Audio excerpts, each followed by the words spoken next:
देखें जरा, stop writing, put down your pen.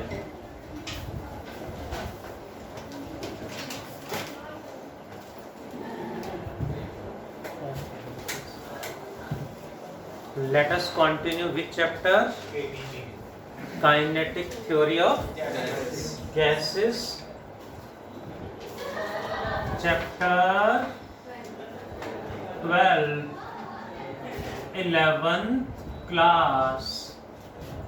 Kinetic theory of gases. May we have just completed, क्या complete करा था हमने? Pressure exerted by an ideal gas का derivation हमने करा था, साथ में कुछ और भी तो करा था। हमने sir root mean square velocity का formula, assumptions for ideal gas, pressure का डेरिवेशन छोटा सा डेरिवेशन था, बहुत ही छोटा था जी। And then kinetic energy of 1 mole of gas, kinetic energy of 1 molecule of gas, and the final conclusion was kinetic interpretation of temperature. आज का टॉपिक क्या है देखें जरा, पढ़ें शशांक। आज का टॉपिक इज क्या है? आइडियल गैस इक्वेशन या real gas equation?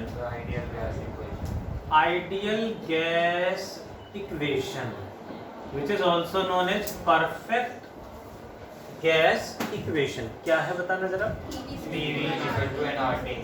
PV equals to nRT में n क्या है? Number of moles per mole. Number of moles. R क्या है जी? यूनिवर्सल गैस कांस्टेंट, यानी gas constant for 1 mole, and capital T temperature. This is, but exam में question आया तो इक्वेशन थोड़ा सा मॉडिफाई करनी पड़ी। If I will take first equation में नंबर ऑफ मोल्स को हमने मास ऑफ 1 मोलिक्यूल या फिर नंबर ऑफ मोल्स का फॉर्मूला पुट कर दें। क्या होता है नंबर ऑफ मोल्स का formula? Given mass by molar mass, that is S number of moles is given mass by molar mass.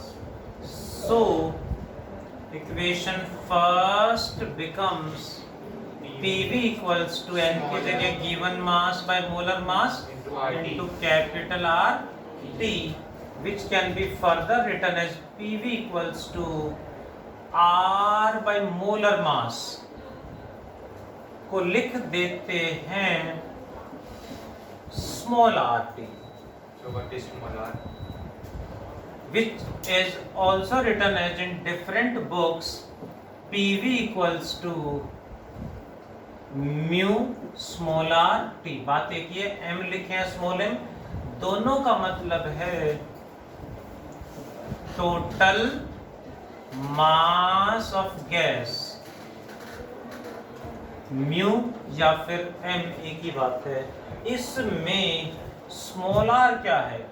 Small r is the gas constant for 1 gram of a gas. Gas constant for 1 gram of a gas. जबकि universal gas constant जो होता है ये gas constant for 1 mole of gas. 1 gram given gas हो जाएगा ना।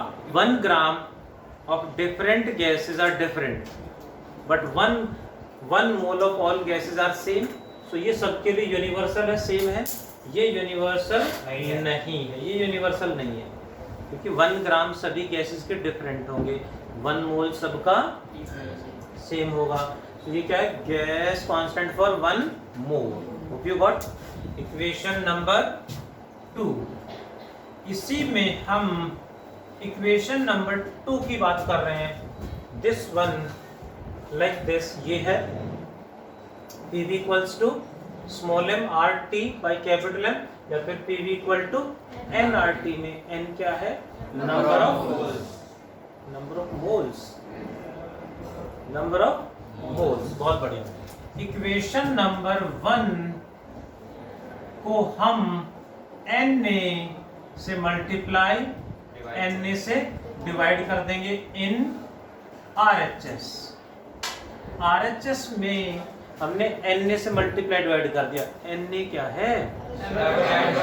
Avogadro number की value 6.87 सबको याद, एक साथ बोल रहे तो सबको याद होती है। क्या होती है वैल्यू? 6.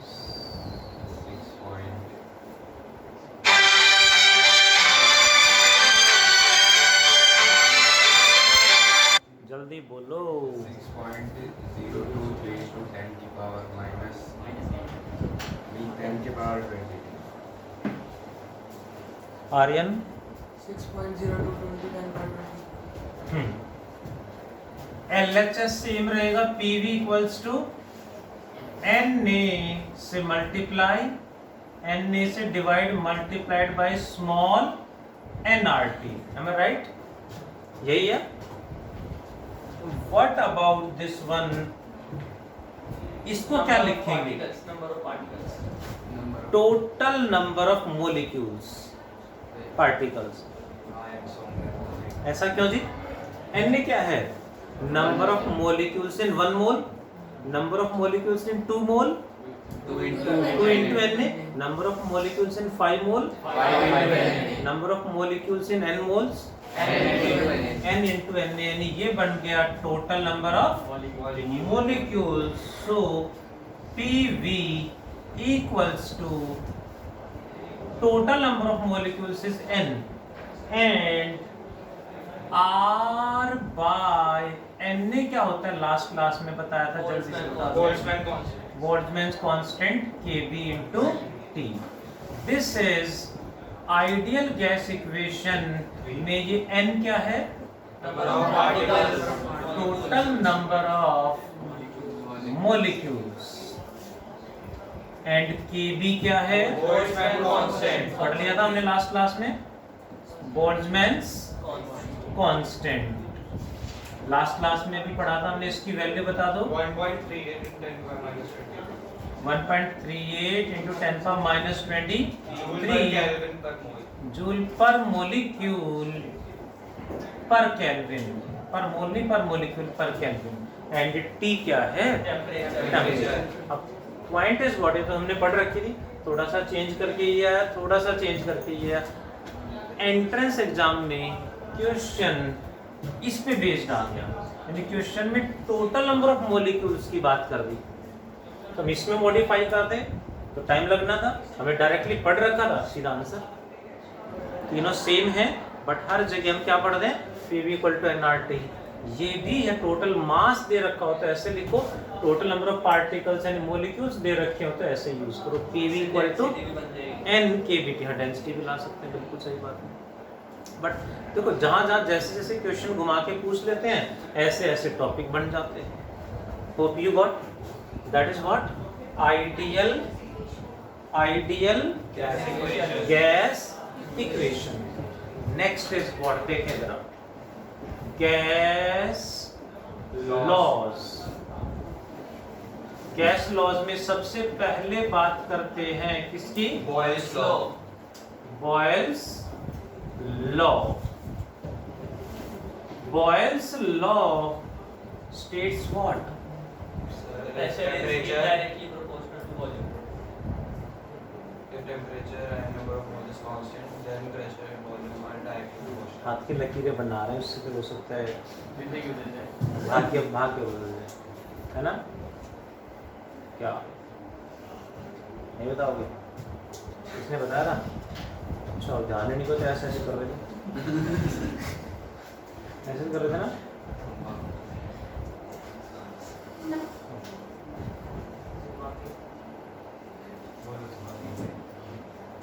क्यों कर रहे थे ऐसे ऐसे? ध्यान नहीं रहा, क्लास में बैठे हैं। कौन सा है ब्रांड नेम? ज़्यादा वेट खा लिया, जिम नहीं गया आज? संचार तो बहुत आपके वहाँ तो अलग से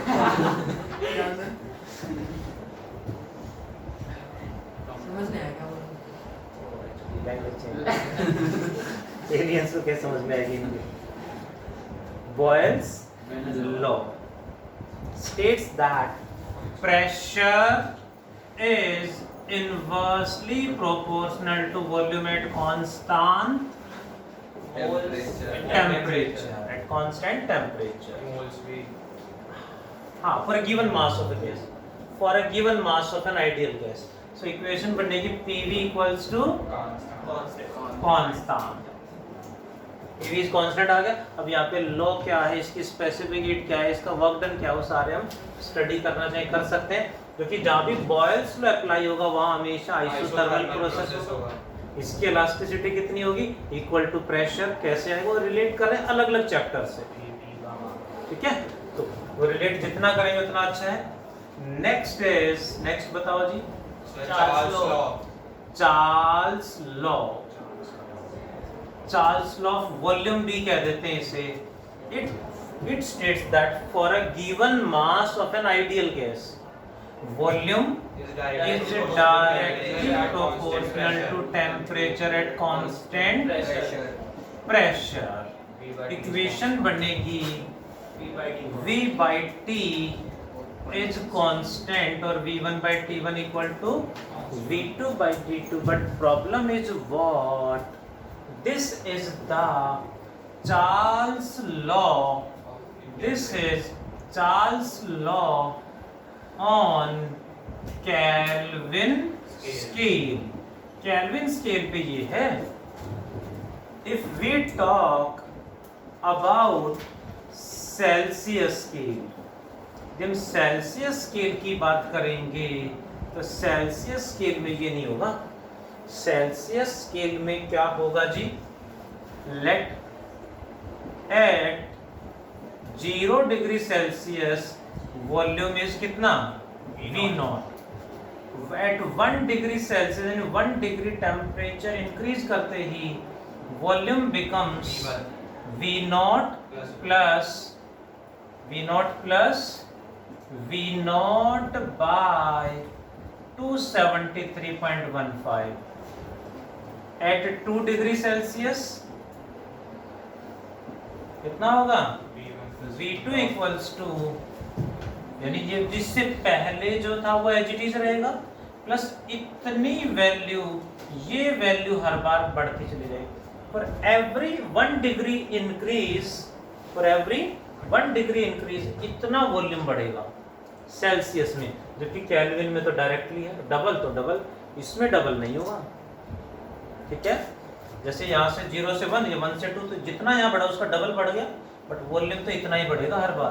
सो V2 कितना बनेगा, V0 प्लस V0 बाय 273.15, तो V1 आ गया, प्लस फिर से जो इंक्रीज होगा वो V0 bye 273.15. Eight 3 degree Celsius एक बार और आ जाएगा. At T degree Celsius Vt equals to V0 common ले लूं तो 1 प्लस T बाय 273.1 चलेगा, श्योर. V2 क्या होगा, V0 कॉमन ले लूं तो ब्रैकेट में बचेगा 1 प्लस 2 बाई 273.15. 3 डिग्री पे 3 आ जाएगा, 4 डिग्री पे 4 आ जाएगा, T डिग्री पे T आ जाएगा. इसको बहुत बार V0 into 1 plus alpha delta T या अल्फा T भी लिख देते हैं. अल्फा की वैल्यू यहाँ क्या है, 1 बाई 273.15, और अल्फा हर जगह अलग अलग क्वांटिटी को रिप्रेजेंट करता है. यहाँ अल्फा है कि 1 डिग्री टेम्परेचर बढ़ाने में वॉल्यूम डिग्री सेल्सियस में कितना इंक्रीज होगा, 1 बाई 273.15 टाइम्स बढ़ जाएगा. Hope you are getting. ये सेल्सियस में, हालांकि क्वेश्चन मैंने लास्ट क्लास में ही बताया था, यहाँ से क्वेश्चन जनरली नहीं आते. नेक्स्ट कौन सा लॉ है जी, Gay-Lussac's law, which is also known as weird law, also known as Charles law of pressure.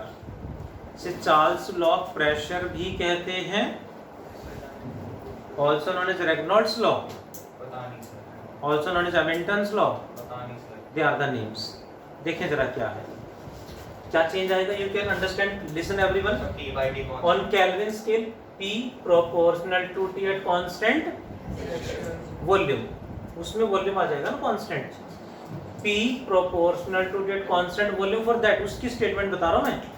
Kelvin में क्या आएगी, hope you got, and Celsius में स्टेटमेंट में क्या आएगा, sir P naught plus at 3 273 degree Celsius PT equal to P naught into 1 plus T by 273.15। यानी pressure constant है तो वॉल्यूम बढ़ता चला जाएगा, टेम्परेचर वॉल्यूम कांस्टेंट है तो प्रेशर बढ़ता चला जाएगा।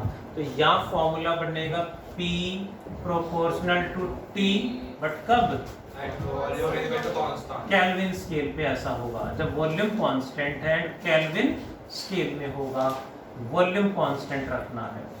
एंड सेल्सियस स्केल पे शॉर्ट में लिख दो चलेगा, सेल्सियस स्केल पे क्या होगा, P equal to P PT equals to P naught into 1 minus alpha T 1 plus plus alpha। Alpha by 273 नहीं आएगा, क्या आएगा जी, अल्फा टी Alpha T है। 1 प्लस अल्फा टी आएगा। अल्फा की वैल्यू सेम है 1 by 273.15। What about the next one? Avogadro's law। Avogadro's law. तो 4 लिख रहा था वहाँ पे।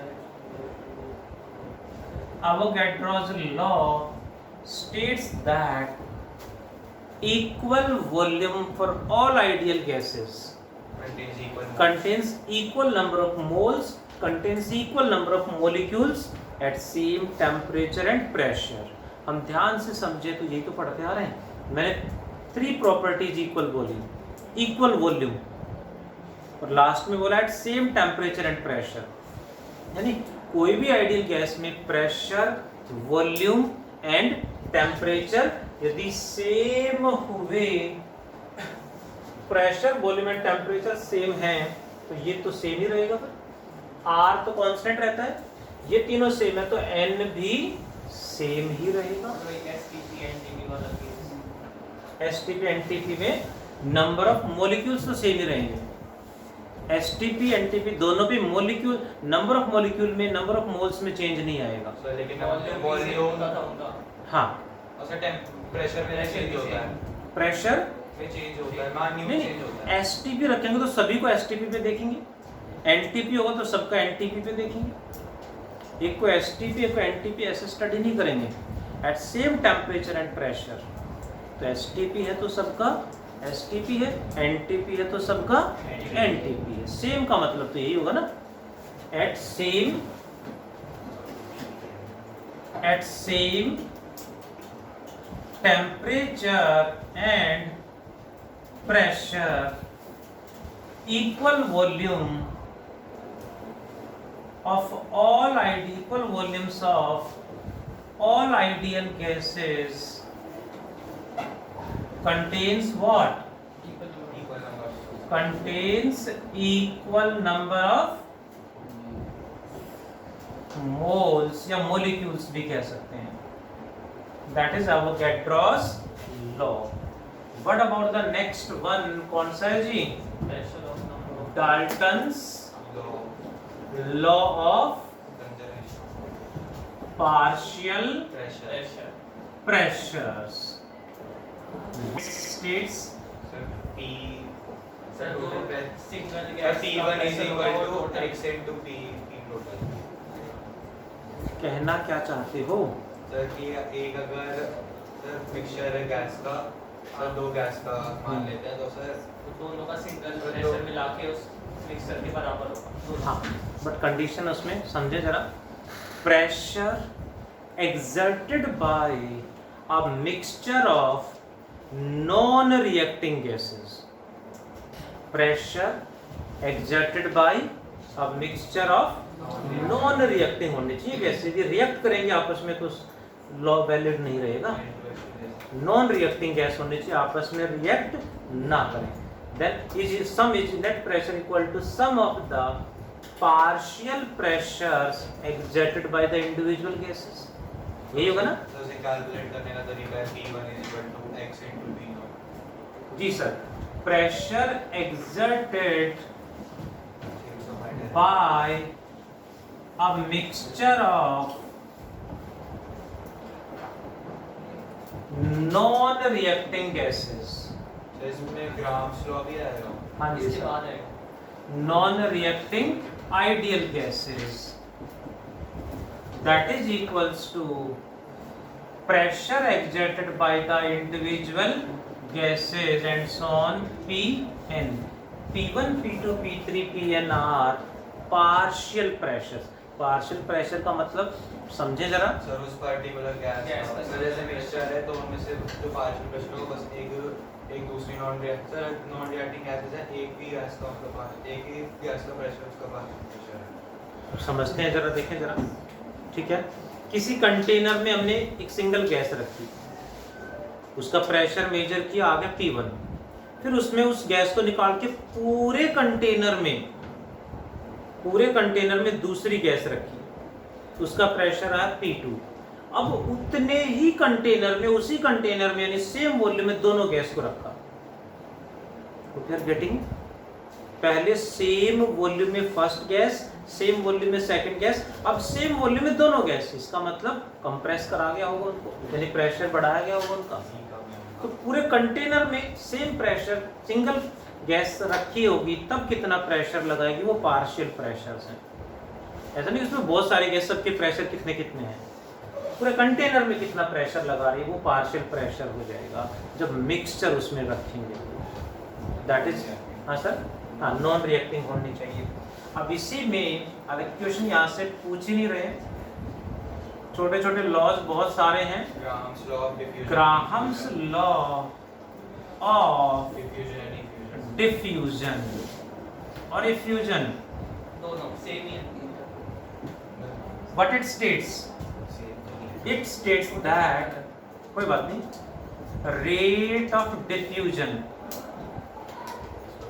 of a gas in a mixture is inversely proportional to square root of the molar mass की density, square root of the density। General density पे depend करता है, बाकी फैक्टर ला सकते हैं। जितने भी लॉ हमने पढ़े, इन सब के इंक्लूडिंग आइडियल गैस इक्वेशन को डेराइव करना चाहें तो दो इक्वेशन से डेराइव कर सकते हैं, जो दोनों लास्ट क्लास में पढ़ी थी। पहला था pressure exerted by an ideal gas, दूसरा was kinetic interpretation of temperature. उन दोनों से सारे gas laws, ideal gas equation and these can be easily derived. But ये कॉन्सेप्ट ही नहीं आ रहे, डेरिवेशन तो कहाँ से पूछेंगे? तो हमें बेसिक्स पता होने चाहिए। डाल्टन लो तो एक किसी काम का ही नहीं है। हाँ, ये भी कहीं यूज नहीं होगा सर, सर बस स्टेट्स ऑफ मैटर क्वेश्चन ही नहीं आ रहे, ठीक है। वहाँ तो डिलीट ही कर दिया, केमिस्ट्री में तो ये चैप्टर डिलीट ही कर दिया। एडवांस में तो कुछ नहीं करना। सर आ गया उसका सिलेबस, ये चेक कर ले प्लीज, सिलेबस आ गया है, किसी बच्चे ने भेजा था, नवेदा ने। Please complete fast all of you. अब इसमें नेक्स्ट टॉपिक क्या है, पीडीएफ तो भेजनी ही है ना?